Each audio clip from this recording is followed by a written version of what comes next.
What's up, guys? It's KB. Make sure you subscribe to the Underground Sports Philadelphia YouTube channel. Click the bell icon down below so you don't miss a single video from us. And thanks for tuning in to another video from Underground Sports Philadelphia. Now let's get into it. Philadelphia, baby, you're going to love it. Best sports fans in the world. Actually, the worst, but that's what makes them the best. What is going on, everybody? Welcome into a Victory Monday edition, and Eagles are going to the Super Bowl edition of Underground Sports Philadelphia, presented by the city of Vineland. It's episode number 711.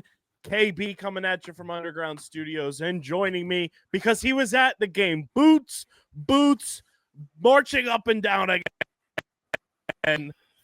The man, the myth, the legend, Christian Wisnewski, a.k.a. The Wiz, joins me as the Birds are flying to New Orleans and will be part of Super Bowl 59 in a rematch, which we will get to against the Kansas City Chiefs. We're going big game. There's no escape from the war. There's no escape. We're going to the Super Bowl, baby. There's no escape from the war with the Chiefs. I couldn't be more pumped. We're going to talk about the Eagles' big-time victory, talk about all the numbies, all the people that were in attendance, just the vibes running through the streets of Philadelphia. We'll get into the Chiefs taking down the Bills and a rematch that will go down in New Orleans in 2 weeks on February 9th, 2025. But before we get into all of that, make sure you guys are following us on the socials at Underground PHI. These next 2 weeks are going to be absolutely insane. So much fun. We have a ton of content coming for you that you won't want to miss. So follow us on the socials at Underground PHI across the board. You can follow me on Twitter at KBIZZL311, on Instagram and Threads at KBIZZLE11. Follow Christian at the Wiz_PHI. Subscribe to the pod. If you want pure, unadulterated, just juicy Eagles content that is not going to bash this team, that's not going to doubt this team, that is going to be full-fledged, ready to go, boots on the ground, battling in the bayou, subscribe to the pod. Apple, Spotify, wherever you get your podcasts in audio form, leave a 5-star review. It goes a long way for helping this show continue to grow, helps more people find the pod and our entire network of podcasts as well. And be sure to subscribe to the Underground Sports Philadelphia YouTube channel. It's youtube.com/@Underground Sports Philadelphia. That is where you get full video episodes of this show twice a week, full video episodes of every show on our network, clips, shorts, live streams, original video content. It's all on our YouTube channel. We are sitting at 923 subscribers right now. Let's get to 1,000 before the big game. Let's get to 1,000 before the Eagles kick off in New Orleans. Leave a like on the video, drop a comment in the comment section, and click that bell icon so you know whenever new videos go live. And again, like we said, subscribe. And this show is proudly presented by the city of Vineland, and the city of Vineland Municipal Calendar features city-organized, city-sponsored, and city-affiliated events that are of public interest. The calendar, which is accessible at vinelandcity.org, is a good way for residents and visitors to build awareness, remain engaged with city government, and participate in local events. You can also follow the city of Vineland on their social media pages, Facebook, Instagram, LinkedIn, and YouTube. And through these tools, you can stay connected to the community and get important announcements about programs and services offered by the city. Vineland, New Jersey, where it's always growing season. And big thank you to Security 21 Security Systems and Paul J. Gillespie Incorporated for their continued support of this podcast.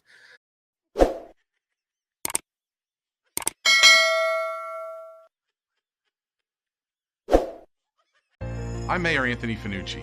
If you're looking for the right location, think Vineland, New Jersey.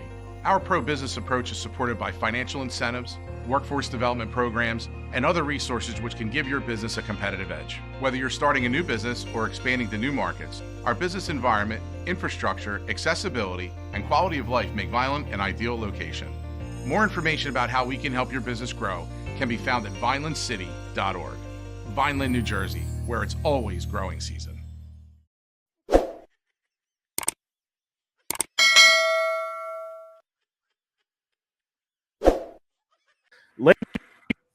Ladies and gentlemen, boys and girls, Eagles everywhere, our Philadelphia Eagles are flying high, and their season will continue to the final game of the NFL season, and we are playing in Super Bowl 59 down in New Orleans. Just when everybody doubted us, everybody just they didn't believe. All the talking heads, all the local media, the big bad radio stations, the flagship station of the Philadelphia Eagles didn't believe in us. But we are the outlet that believed all year long that this was possible. From a 2-2 start to shaving our heads to the many men Eagles to blowing the whistle, here we are. One final game for it all, and it comes in the Super Bowl in a dominant performance. You put the Eagles in an NFC Championship game, Christian, and they just put on a show. And a show they put on today against the Washington Commanders, who, I don't know about you, but I feel like I was today years old, or I should say yesterday years old, when I found out that the city of Philadelphia had a Hard Rock Cafe. Oh no, I know idea. I've been there for ages. So in what will be one of the most Philly sounding things, I know it existed and still exists because when I used to do the Mummers Parade, that's where my dad would hand me off to my mom, and my dad would go off and do whatever after the parade. I was genuinely stunned that we had one of those here. Congrats on the takeover of the Hard Rock Cafe to the Commanders fans. The Eagles win the NFC Championship game in more of a takeover than that pathetic excuse of a takeover, because the Eagles in all three phases took over this football game and won 55-23. A beautiful. It's just wonderful. absolute scenes. And I was talking with Mark Kramer. Apologies, Mark. I've been saying his last name wrong. He just told me. But Mark Kramer, I was texting with him, and I was laughing because it's so funny that the Eagles called one play on offense, and that was the game-winning play. They never looked back after that. That Saquon first touchdown, first run, first play on offense was the game-winning drive. So I was sitting in a spot where you could see that play develop, and you saw the blocking. You're like, oh. The second time you're like, oh. I was like, oh, we're on demon time today. Okay. It was beautiful.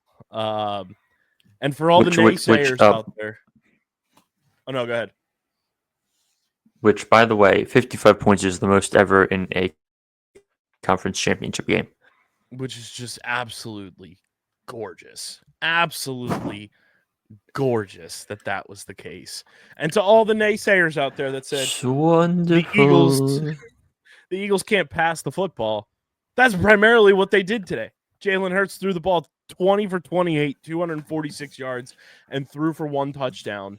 Saquon Barkley only carried the ball 15 times, 118 yards on the ground, and scored 3.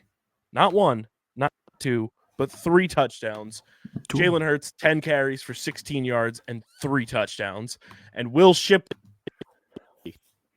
former top 25 lacrosse recruit Will Shipley, 4 carries, 77 yards, and a touchdown as well, which I also believe 7 rushing touchdowns is the most rushing touchdowns in a conference title game in NFL history.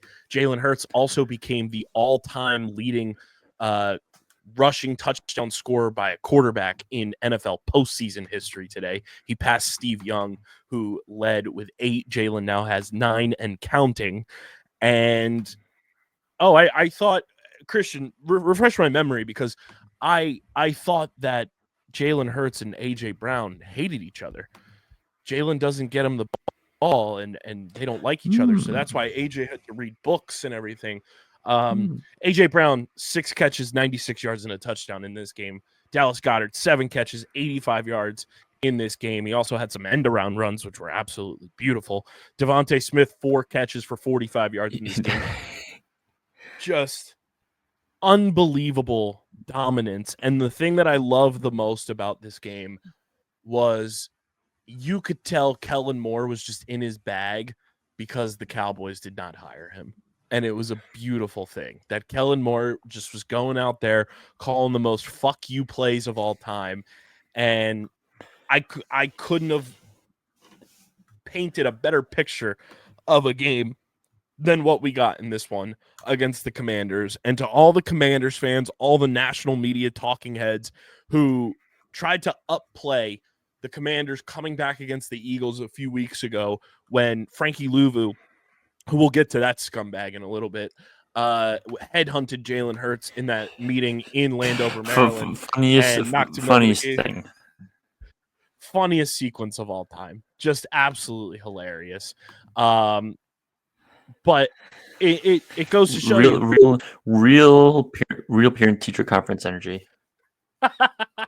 It just goes to show you Jalen Hurts most energy. important. He's the most important player on this Eagles roster, and it's not even close. And he just was fantastic in this game. I couldn't be happier for him. And because it is a victory Monday, ladies and gentlemen, you got to celebrate the only way we know how, and that's cracking open an ice-cold Kenwood Beer, the official beer partner of Underground Sports Philadelphia. It's a refreshing light beer, just 4.1% ABV, 120 calories, just 8 grams of carbs. Go to kenwoodbeer.com. Use the Kenny Finder to see who's got Kenwood Beer on tap in the Philadelphia, New Jersey, Delaware, Pittsburgh, Maryland areas, or find Kenwood Beer at your local liquor stores in those markets. Must be 21 or older to do so, and please celebrate responsibly. Again, kenwoodbeer.com, and use the Kenny Finder to see who's got Kenwood Beer on tap in your area. Victory Monday feels so goddamn good, ladies and gentlemen. And back to Jalen Hurts. He was in his bag. Just an absolute dog. I mean, like I said, 246 passing yards. He had 4 total touchdowns in this game, went 20 of 28. And the big thing that stuck out to me with him from this one is, unlike the Rams game, unlike the Packers game, and unlike some of the games we've seen him this year, when things did not develop the way he wanted them to, for the most part, he got rid of the ball. And he was getting rid of the ball in those instances with backup offensive linemen, with offensive linemen playing out of position.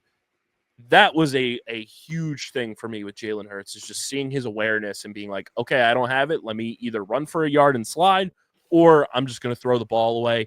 He was great in this game, and we would be 100,000 million% remiss if we did not mention just the absolute dog mentality of Landon Dickerson and Cam Jurgens. Those two, even when they were not even close to 100%, put on a clinic on the offensive line. Shout out to them. Just gutsy performances from those two. That's what being a Philadelphia Eagle is all about. Landon Dickerson looked like his knee was bleeding. I hope he's okay. But those two put on gutsy ass performances. Well, he is 2 weeks to get okay, so right. Yep. Yeah. So ideally, our entire offensive line is back. Ideally, fingers crossed. Because, not to be Negadelphia for a second, but there was a little bit of iffy passing offs of things. Mm-hmm. And to circle to the Jalen thing again, while I like that Jalen does his running thing, can we stop doing the run on the first down and do it maybe on second down, solely because when we're just back in 2nd and 10, feels like a million. Okay, let's try this again.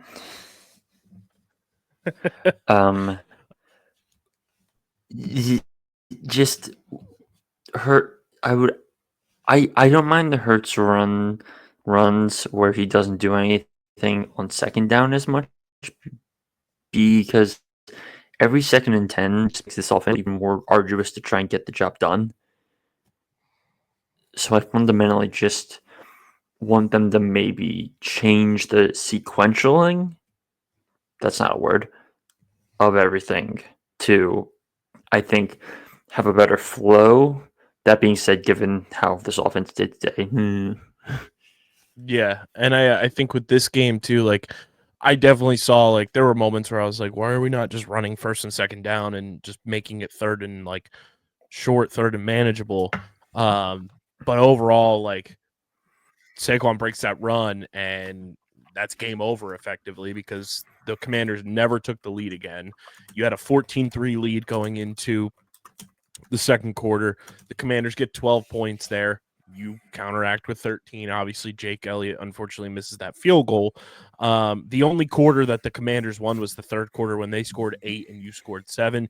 You outscored them 21-0 in the fourth quarter, and it was a belt-ass game. And this was the type of game that you could tell the Commanders were just not ready to be on this stage. Are they a talented team? Sure, but their emotions got the best of them. Lattimore is the softest, biggest loser ever because he knows his career is coming to an end because he's washed and was just trying to take his frustrations out on anybody he could find.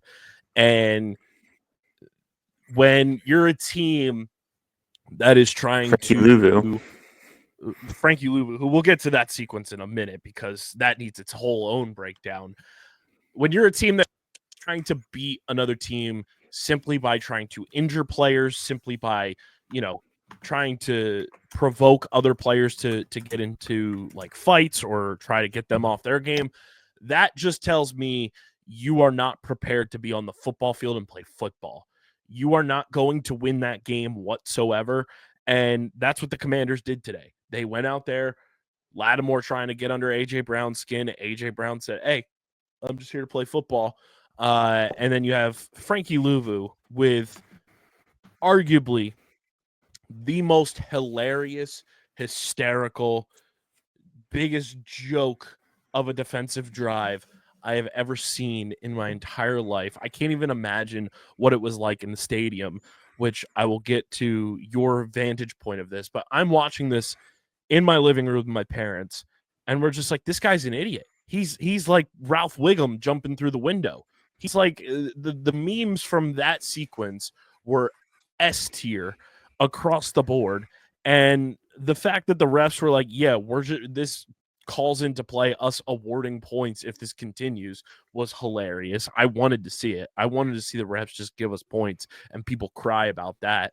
Frankie Louvu was just diving across trying to hurt Jalen Hurts because that's all he does. For whatever reason, he's got a vendetta against Jalen Hurts. I don't know if it stems from their defensive coordinator who decided to open and yap his mouth off this week saying we're going to hit Jalen Hurts like a running back. Guess that didn't happen because newsflash, you gave up 55 points in this game.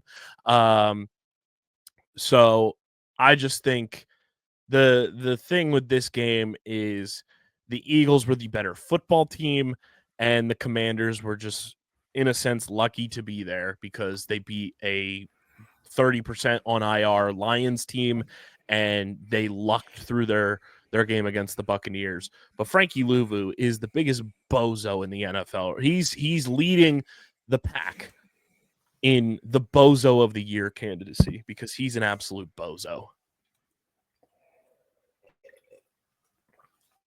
So from where I'm in the stadium, of the field, and so he does it the first time. It's like, oh, okay, sure. He does it the second time. We're like, okay, this isn't doing what you think it is.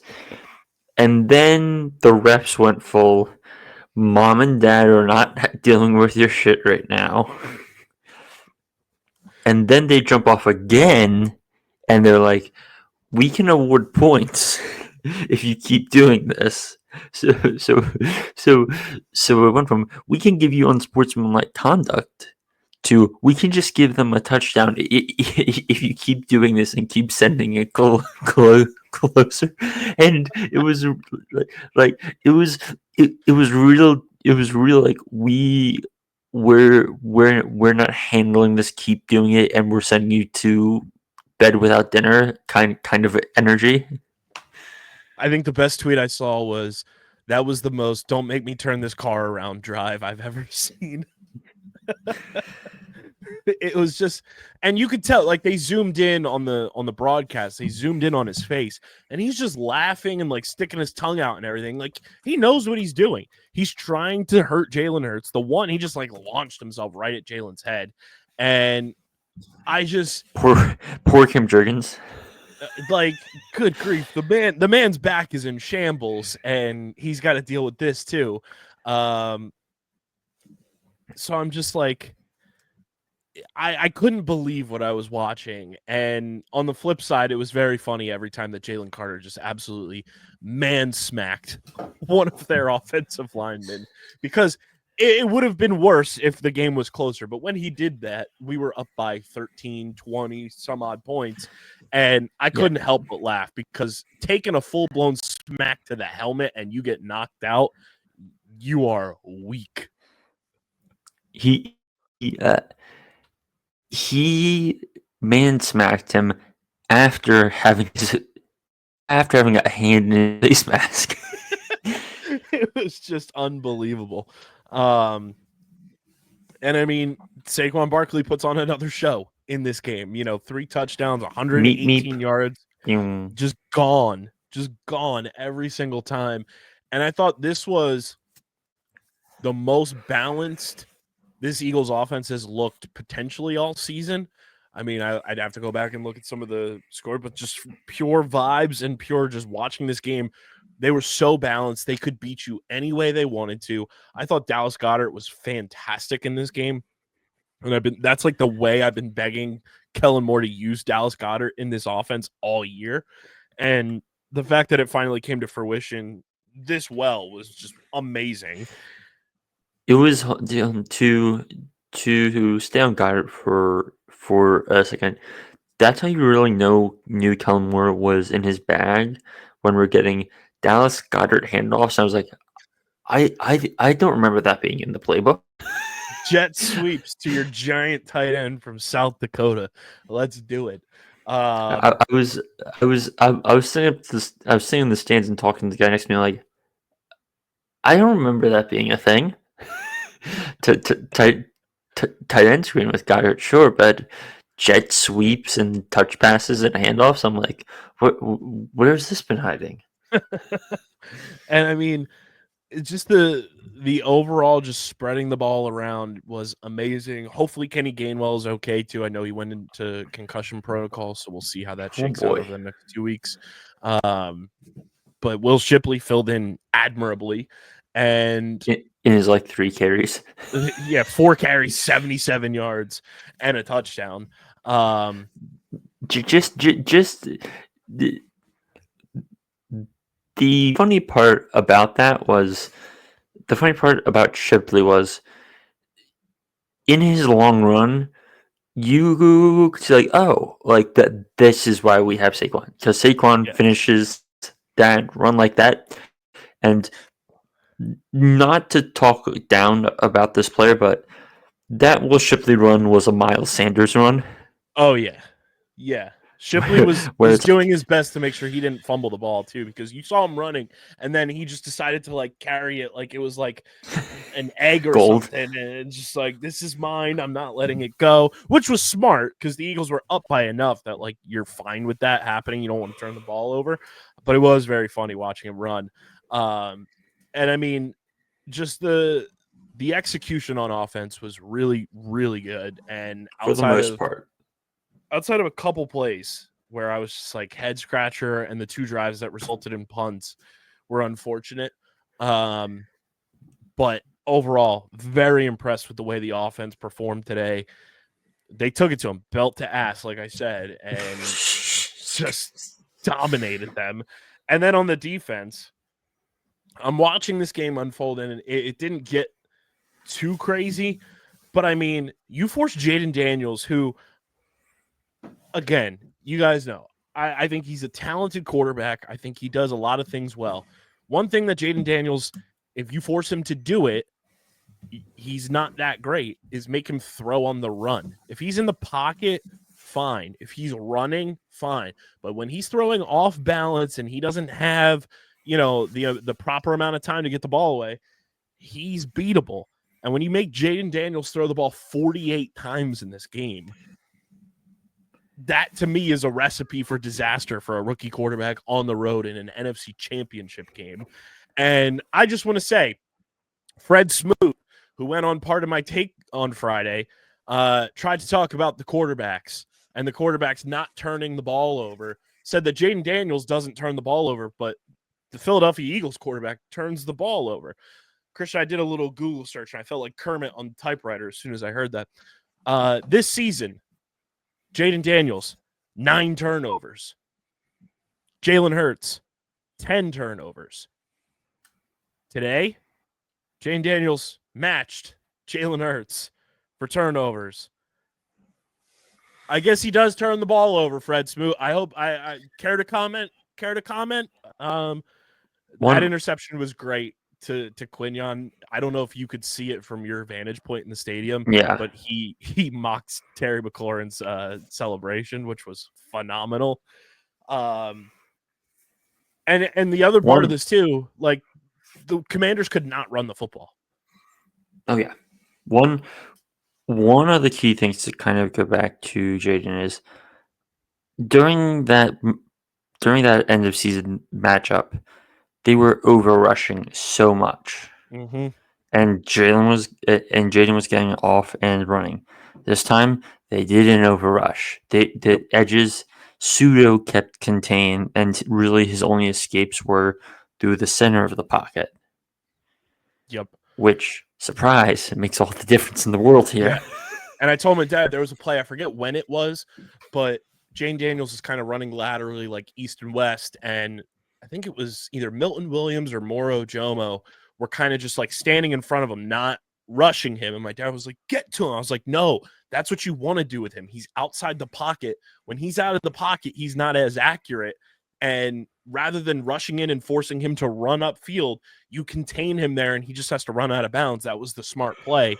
And some timely sacks in this one. Oren Burks gets his first postseason sack, which was huge.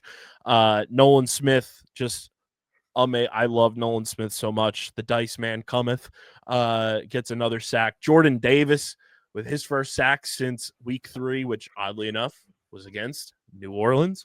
So you come up with 3 sacks in this game total with Davis, Nolan Smith, and Burks. Quinyon gets the interception. He didn't have one all season, and he has 2 in the playoffs.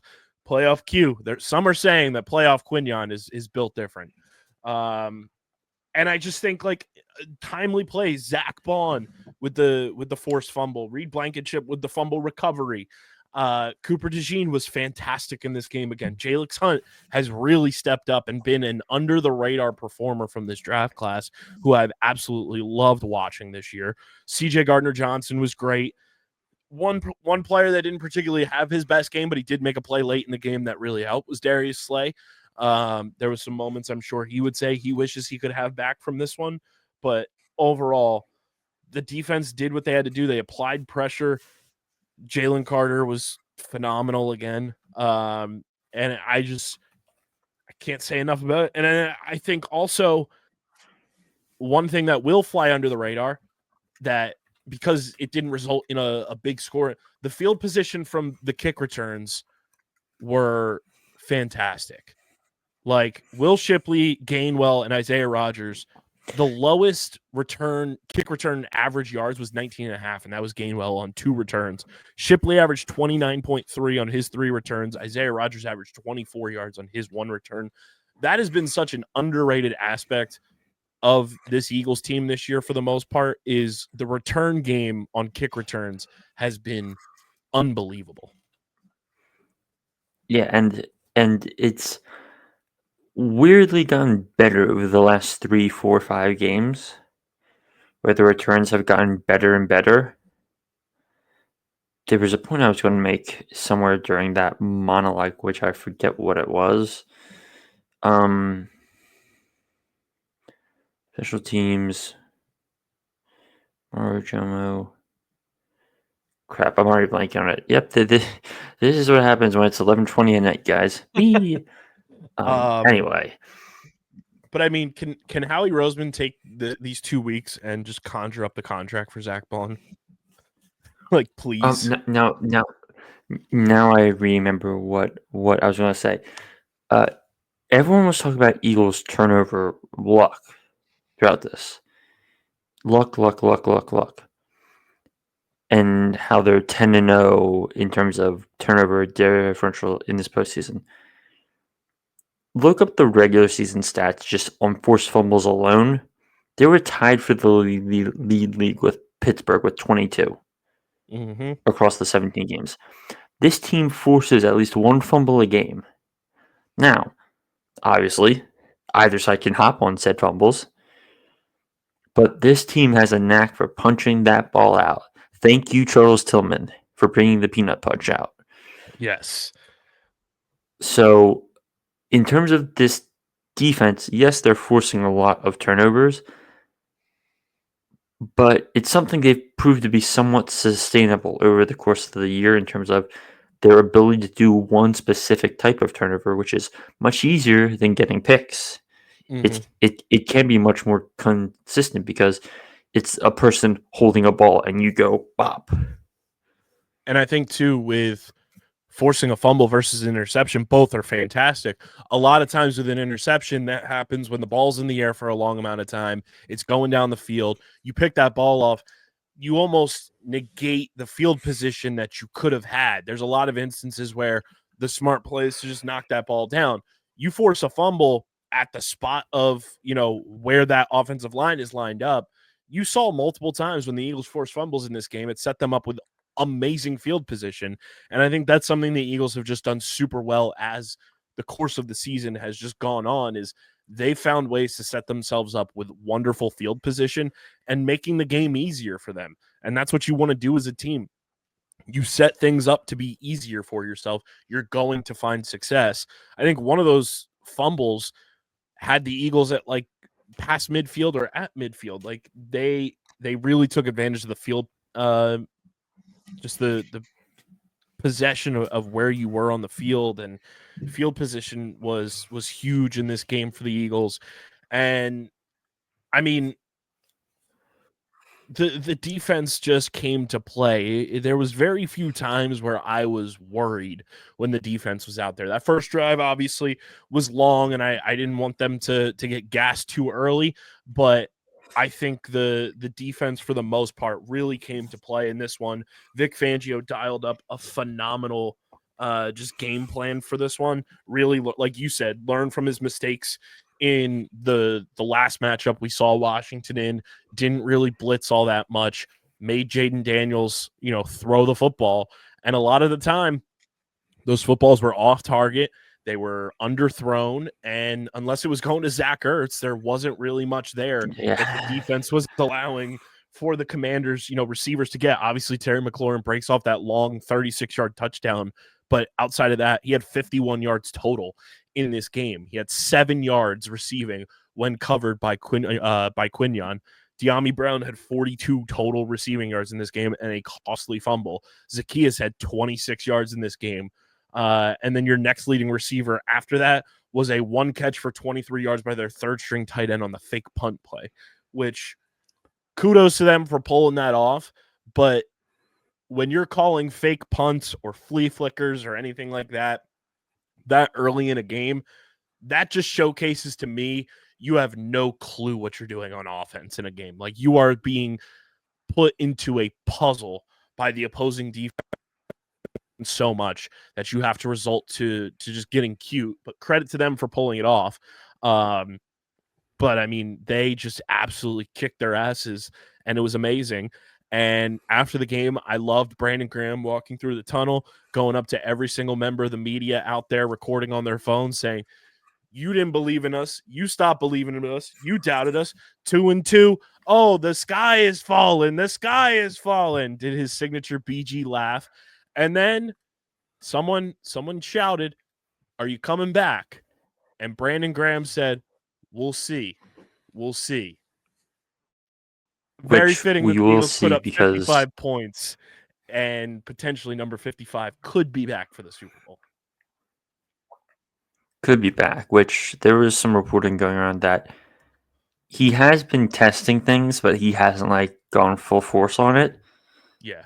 And I'm just like, hey, if we can get 20 snaps of BG in a Super Bowl, and all due respect to Jack Licks Hunt, I will take 20 snaps of Brandon Graham over 20 snaps of Jack Licks Hunt. Yeah, and I think I would just take the energy from Brandon Graham being out there and the shithousery that he brings. And like you said, that's no slight to I'm coming Jalen. for you, Patrick. I'm coming for you, Patrick. I'm back, boy. Oh. I'm back. I'm back. Shut up, Kermit the Frog. I'm coming. And that's no slight to Jalen, but I think that just gives you more depth at the defensive line, which would be beautiful. But before we keep talking about everything, guys, the Philadelphia Eagles are NFC champions, and that means they're going to the Super Bowl, which means you can gear up for the Super Bowl with our friends at 47 Brand. Go to 47 Brand and check out their brand new Eagles gear that is out, as the Eagles are the NFC champions. They've got amazing hats showcasing the Eagles as NFC champions. They've got a beautiful Super Bowl 59 hat with the logo on it that I just ordered that looks absolutely clean. It's a must-have from 47 Brand. The shirts are immaculate, and 47 Brand genuinely just has some of the best hats, if not the best, across the board, all different styles. Gear up for the big game with our friends at 47 Brand. Use our links in the description. Check out all the Super Bowl and NFC champion gear from 47 Brand. Rep the Eagles the next 2 weeks with pride with our friends at 47 Brand. When you use our links in the description, you get free shipping on all orders with our friends at 47. So join the 47 family today and shop for NFC champion gear for your Philadelphia Eagles and gear up for the big game, Super Bowl 59, with our friends at 47 Brand. I mean, the Commanders, they just did not belong on the same field, and it was obvious. And like I said towards the top of the show, very talented team, have a lot of good players. I think they have, a bright future, but they were just simply not ready for this game. Hilarious that their coach went yapping and got a 50 burger put on his head.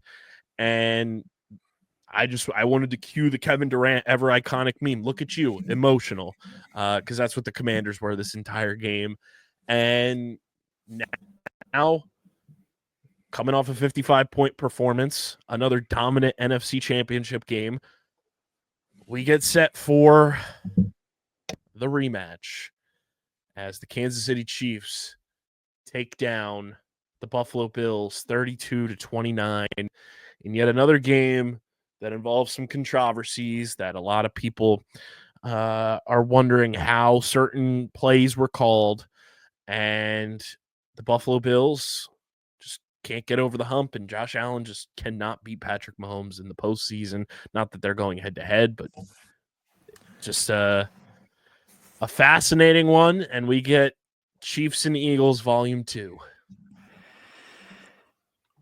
We're the people who have to save you, America.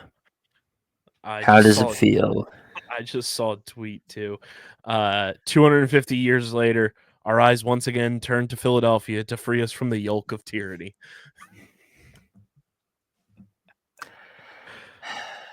I love how the Eagles just went from being one of the most hated teams in the NFL by the outsiders to now everyone relying on us to just stop the common evil. You love to see it. You love to see it. As I insert a shit eating grin on my face. We won't dive too much into the matchup because we have multitude of shows that will be breaking this down over 2 weeks. We have 2 weeks of this, but the Chiefs do win. You brought up a great point though before we started recording that I want to look into just that style of runner that the Eagles have played against. Kareem Hunt has kind of been the lead back since our guy Isaiah Pacheco's gone on IR and has since come back. And Pop did not have all that much in the run game in this one. He had and only 2 catches. He had that big catch that picked up a first down, but not that much Isaiah Pacheco in this game. And it was a lot of Kareem Hunt running the ball, 17 carries, 64 yards. I don't care who the running back is there. This defense that the Eagles have is far superior to what they were putting out in 2022 against their run game. And I don't know if they have the running backs to even try to crack through this defense. And overall, this Eagles defense is far superior to the defense the Eagles had out there in 2022, which has me feeling good about the matchup. Because all in all, and I've said this all season long, the reason the Chiefs have had success this year is because of their defense. And their defense has not had to play Saquon Barkley. Yeah, I mean, I will slightly push back in terms of our defense. We are better in the secondary. We are better at linebacker. I think there's a conversation to have at least about defensive line, where as good as Jalen Carter has been, I feel like our edge group has not been like Nolan Smith has been good and all that, but like that was the year where Hassan Reddick, Hargrave, Sue, and like Graham still, and it's like we had good edge production, like and I believe Josh Sweat, even though and Josh Sweat, whereas here it's like, yes, Nolan Smith is doing very good. All due respect to Nolan, he hasn't been as much of a one-on-one guy where he's more finesse than power. Mm-hmm. And so I stare at this matchup and I go, well, I don't trust any of our edges to 100% get home, but I know Jalen Carter will wreak havoc. Whereas I look at this 2022 defensive line, and I'm like, Sweat was great. Reddick obviously was the closer. You had Hargrave, you had Cox, you had Davis. Like, you had like a real like, oh, these guys are going to get to the quarterback. Whereas here, it's like, I don't know what we're going to get from the defensive line, but I'm more confident in our back end than before. Yeah, and I think you add in, I like the rotation of interior that we have compared to them. Like, I'll take Milton Williams and the way Moro Ojomo's been playing too over, bringing in, and not that he was bad in 2022, but having those younger legs and that younger motor as compared to like Ndamukong Suh. I'll take that. And I think those two have played extremely well next to Jalen Carter. Jordan Davis was phenomenal today, and hopefully that play continues. And I think a lot of people, just because it's been like under the radar and kind of quiet and not as flashy as he was per se in 2022, I think Josh Sweat's had a really good year this year. I think he had like 7 or 8 sacks in the regular season. I think he has 1 this postseason. So he's somebody that can get there. I think it's just a matter of the matchup, obviously. And I think if the Chiefs are going to put a one-on-one matchup, and I think if I'm not mistaken, their right tackle is the one that's kind of like their liability on their defensive line or their offensive line, excuse me. I think Nolan can really like wreak some havoc with that finesse if he is catching a one-on-one matchup with a weaker offensive lineman. And then you bring in Zach Bond as somebody who can get after the quarterback and gets in there. He's in every single play. I think that's a huge upgrade too from what we had at linebacker in 2022. And like you said, secondary far superior. And that's coming off of, James Bradbury having an all-pro season. That's coming off Slay having a great year that year too. Secondary is phenomenal. And I think the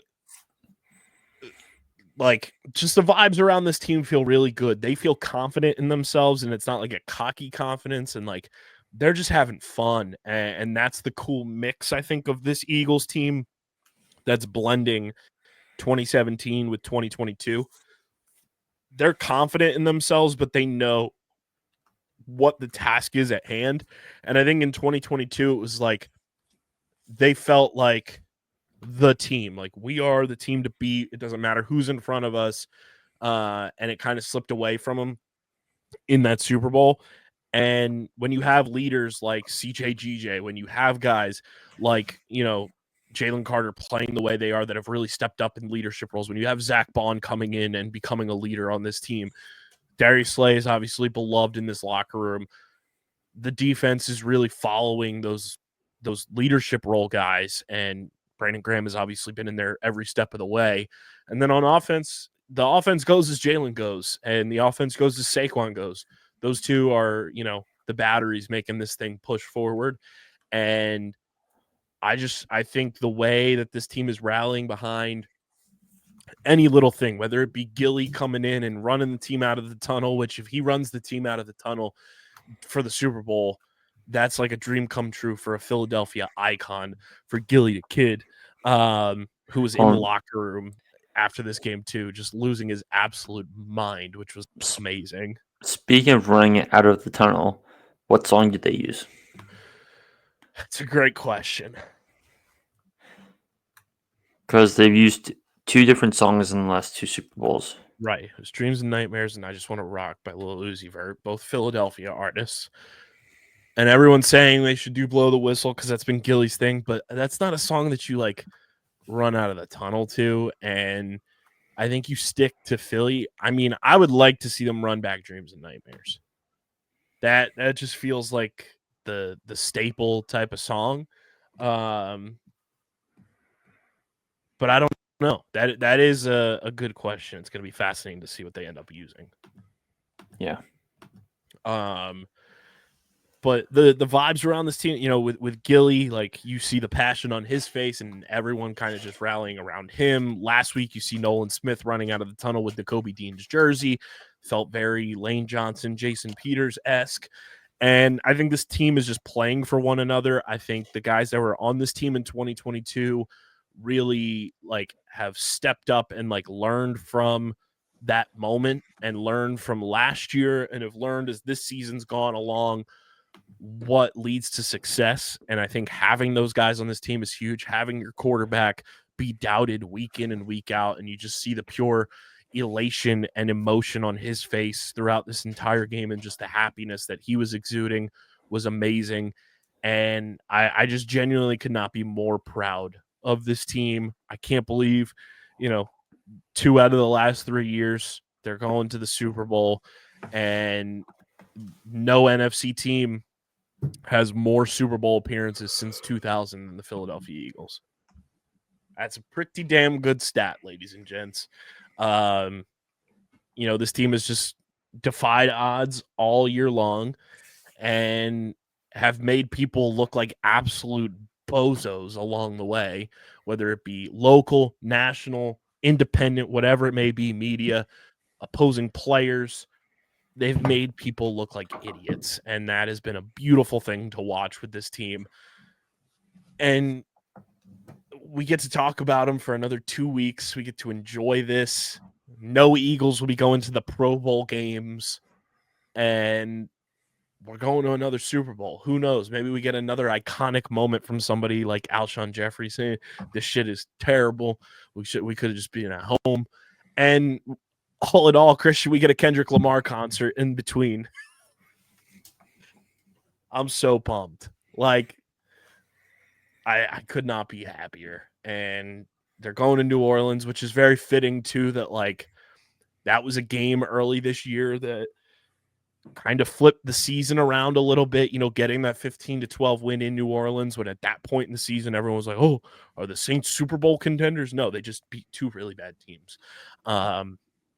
And you get a win there, and that was huge, kind of just for the momentum of things, and going back where, Zach Bond and CJ Gardner-Johnson were kind of just thrown to the side. The Saints didn't want them anymore. It's kind of a full circle moment for them. And I'm just ready for Eagles fans to invade New Orleans like no other. That's, early this season, that was an ultimate tailgate takeover by Eagles fans for just a regular season game. I can only imagine what it's going to be like for the Super Bowl. And now we get 2 more weeks of the Dan Orlovskis and the Mike Tannenbaums and Rex Ryans and Chase Daniel and Emmanuel Acho, James Jones, and all of those bozos and dipshits doubting this team, and us just taking it all in and just saying it's got to be a bit at some point. But I do have to give kudos and credit to one show and one show only in the national media standpoint of things, and that's the Pat McAfee show. They have rallied behind Nick Sirianni.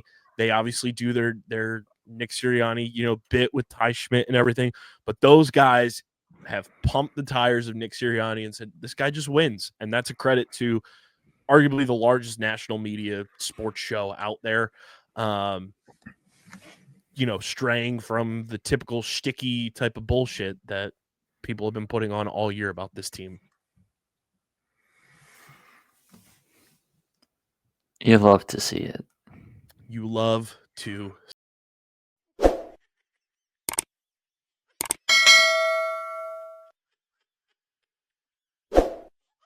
Hey guys, this episode of Underground Sports Philadelphia is brought to you by our friends over at FOCO. Use our link in the description and shop all your Eagles gear, memorabilia, collectibles that you can think of with our friends at FOCO. Gear up for the big game with our friends at FOCO. They are truly the best. Get your Eagles overalls, your Eagles bobbleheads, wall decor, velour tracksuits, you name it, they've got it. Use our link in the description and shop with our friends at FOCO and upgrade your forever collectibles today. And we thank FOCO for being a proud partner of the podcast. Also want to talk to you guys about our awesome merch partners at PHI Apparel Company. Go to phiapparel.co. Gear up for the big game. Get all of your Eagles gear that you can think of to make sure you stand out in the crowd. People will be asking where you got that merch from. It's PHI Apparel Company. Go to phiapparel.co. Shop everything they've got to offer Eagles-wise and get Underground Sports Philadelphia podcast merch as well. And when you go to checkout, use code UNDERGROUND for 10% off your next merch order. That's phiapparel.co. Code UNDERGROUND, 10% off your next merch order. And now I'll kick it back to myself, and we'll finish off this episode as the Eagles are going to the Super Bowl. Let's go!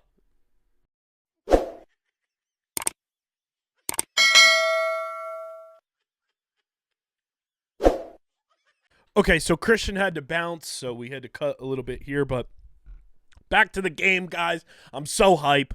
And Jalen Hurts and Nick Sirianni become the first quarterback and head coach in Eagles history to reach 2 Super Bowls.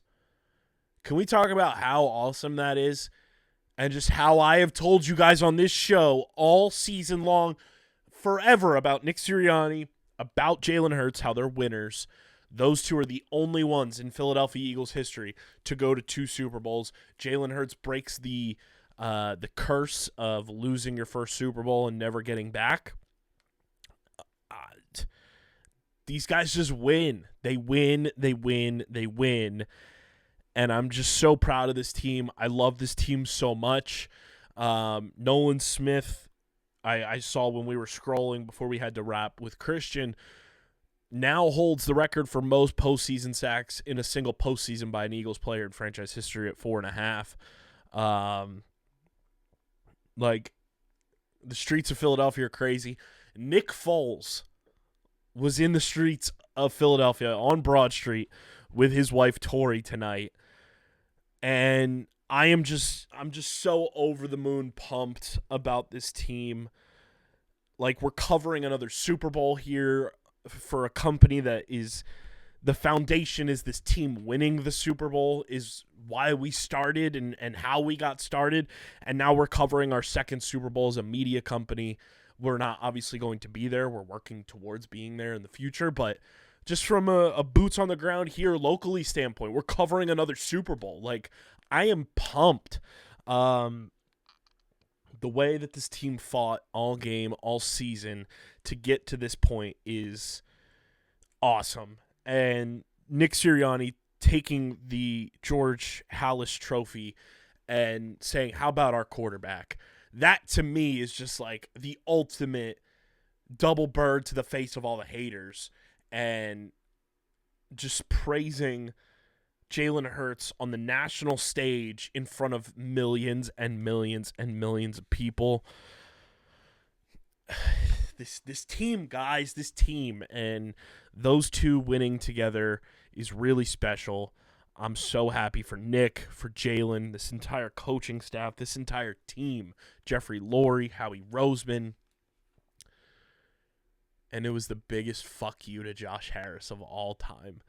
The biggest fuck you to that clown, bozo, piece of shit loser that we call a basketball team owner in Josh Harris. Ugh, I loved it. I loved it. It was amazing. Just the energy in the stadium today, the smiles on Jalen's face. Like, I'm so happy, guys. I'm so happy. And, like, now we have 2 full weeks, and I am working on getting guests on this show for the next 2 weeks across the board, and I really want to hear from you guys. Leave me a voicemail, speakpipe.com/undergroundsportsphiladelphia. Let me know how you're feeling about this team. Let me know who you want to hear on this show. I'm going to be trying to book guests left and right this week across the board. I'm pumped. Speakpipe.com/undergroundsportsphiladelphia. Leave me a voicemail. I want to hear how hyped you guys are this entire week, this entire next 2 weeks. We're going to the Super Bowl, guys. We're going to the Super Bowl. And we beat a division rival to do it. Beat a team that was like the wonder team. And now we get a chance to get our revenge. And as our good pal Hoots texted me, it's Super Bowl 59, which means LIX is the Roman numeral. It's time to get our licks back. Oh, gosh. So pumped. I'm so pumped. And like I said, like, for weeks, it's so fun rooting for this team because they're in my age demo. Like, so many of these players are close to me in age or are my age. That, like, rooting for them is rooting for my peer. And that's what makes, like, this run of Philly sports right now so special for me in particular.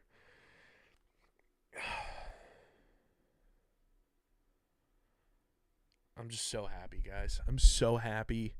I can't wait to have Harrison in the booth with me Wednesday night when we record. The streets of Philadelphia looked absolutely beautiful tonight. Going absolutely insane. Like I said earlier with Christian, like Gilly coming and walking the team out. Nick Foles, the honorary captain. The way this team played, they dominated in all phases today and made it look like the Commanders did not belong on the same field as us. That was the best part. The Commanders looked so out of place in this game. They were not built for this moment. And, you know, post-game, there's a video of Zach Ertz going up and hugging Fletcher Cox. I thought that was really cool. And no ill will to Zach Ertz. You know, during the game, you're the enemy. We won't like you during the game. But you're an Eagles legend. You helped us win that first Super Bowl. Will always be an Eagles legend, but had to take care of business today there, Zach. But very cool to still see those two, you know, sharing a moment. I'm just so pumped. And I mean, like, I would love to have players on the show if we were permitted one way or the other. Like, I would love to have Isaiah Rodgers on this show. Isaiah, come on the pod. We'd love to have. I've been such a huge fan of Isaiah Rodgers since the Eagles made the move for him, and just his story of bouncing back from adversity and bouncing back from a lower point in his career to where he tweeted, people thought his career was over, and here he is now going to the Super Bowl. We would love to have players on this show. So if you guys want to help us, social media, guerrilla marketing style and tagging players to come on the show, we'd love that. Man, we're going to the Super Bowl, guys. Oh, I'm so pumped. I tried to tell everyone all season that this team is going to be okay. They faced a little adversity and bounced back in a big way, and here we are with a rematch on the line against a team that we should have beaten 2 years ago, and now we have our opportunity to get that licks back.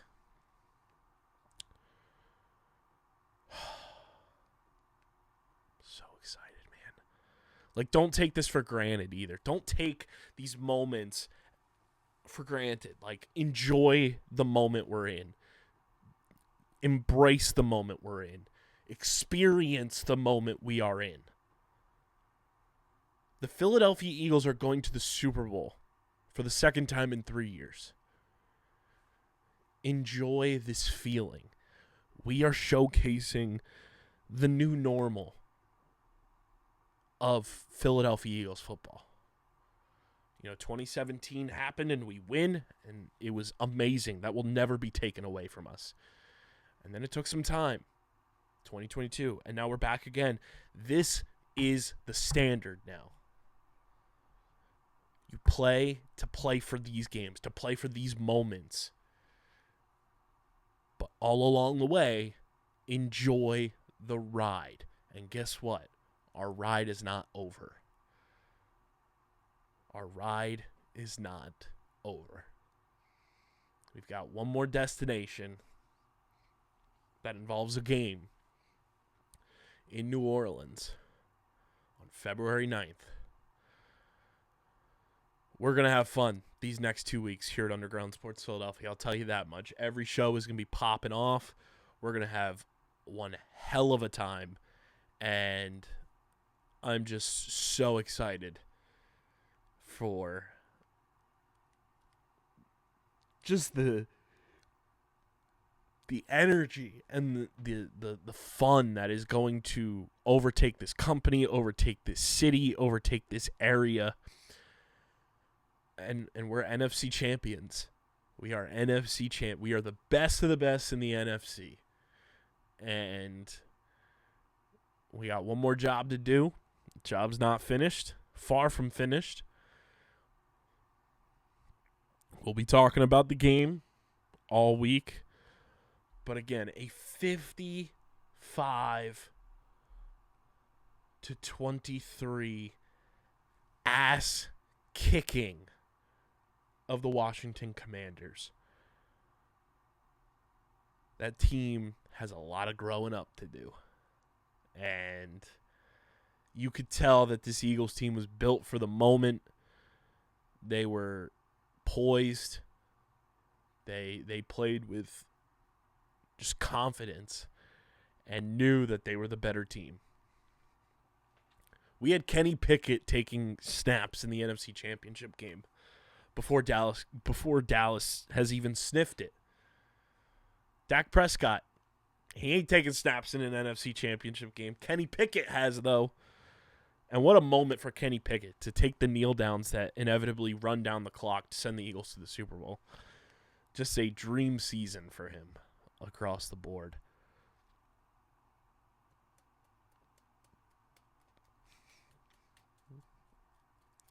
The Philadelphia Eagles are going to the Super Bowl, everybody. Let's fucking go.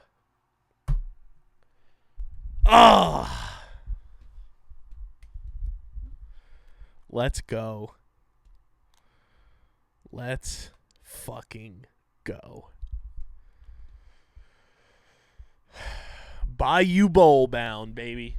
Bayou Bowl bound. It's a battle on Bourbon Street. I'm excited. You should be excited. We all should be excited. And we're going to have ourselves a time here at Underground Sports Philadelphia these next couple of weeks. So if you are not already subscribed to the pod, to our YouTube channel, please subscribe.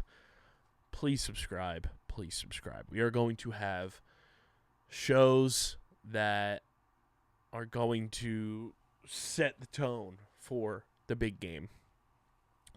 And I'm just pumped. We're going to talk about this game even more on Thursday's show when you guys hear it. We'll record on Wednesday and just break it all down and enjoy this ride. 17-3. NFC champions. 1 game left to go. And we went belt to ass on the Washington Commanders. It feels good. It feels good. Make sure you guys are following us on the socials at Underground PHI across the board. Follow us. Subscribe to the pod. Apple, Spotify, wherever you get your podcasts in audio form. Leave a 5-star review. Subscribe to the Underground Sports Philadelphia YouTube channel. We've gotten a couple new subscribers in since we started the recording. We're at 925. 75 subscribers away from 1,000. Let's hit 1,000 subscribers before February 7th. That's our anniversary, which means we hit it before the Super Bowl. Let's do it. YouTube.com/@Underground Sports Philadelphia. And, of course, guys, this show is proudly presented by the city of Vineland. And whether you're a company looking to expand, relocate, or you're a new business startup, selecting the right location is critical to your success. Vineland, New Jersey offers both an affordable business location and an excellent quality of life.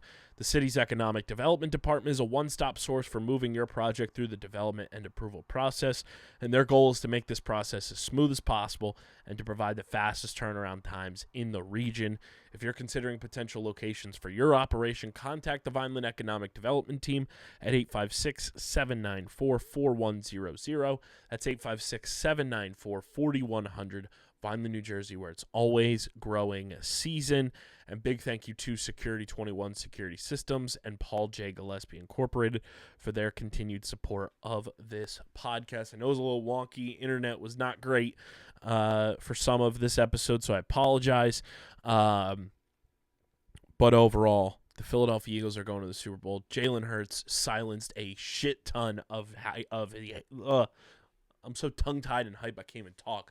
Jalen Hurts silenced the haters. Saquon Barkley put on a show. A.J. Brown channeled his inner excellence. The defense was smash mouth and number 1 in the league. And our Philadelphia Eagles are going back to the Super Bowl. A date with the Chiefs looms on February 9th. All I got to say is we're ready, baby. Let's go. Let's go. This has been episode number 711 of Underground Sports Philadelphia. For Christian, I'm KB. We're flying to the Super Bowl, baby. Fly, Eagles, fly. Go, Birds. And we'll see you on Thursday with myself and Harrison. But until then, I'm getting the heck up out of here, and I'm signing off. And as they always say, go, Birds!